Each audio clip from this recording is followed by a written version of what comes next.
नमस्कार, मी भाग्यश्री विस्पुते, जिल्हाधिकारी धुळे। सध्याची आंतरराष्ट्रीय स्तरावरील आणि आखाती देशांमधील जी युद्धजन्य परिस्थिती आहे त्या पार्श्वभूमीवर इंधन टंचाईबाबत काही बातम्या येत आहेत। धुळे जिल्ह्यात इंधन टंचाई नाही।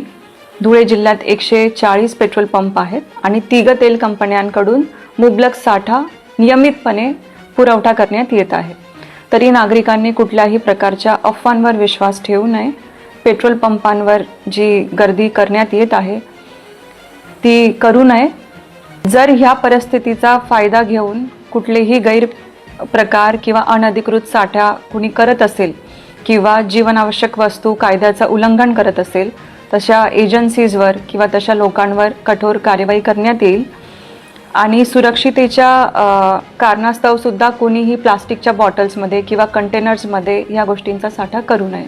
तरी मी सगळ्या नागरिकांना आव्हान करते की कुठल्याही अफवांना बळी पडू नये। जी अधिकृत माहिती शासनाकडून किंवा प्रशासनाकडून तुम्हाला देण्यात येत आहे त्याच्यावर विश्वास ठेवावा आणि प्रशासनाला मदत करावी। धन्यवाद।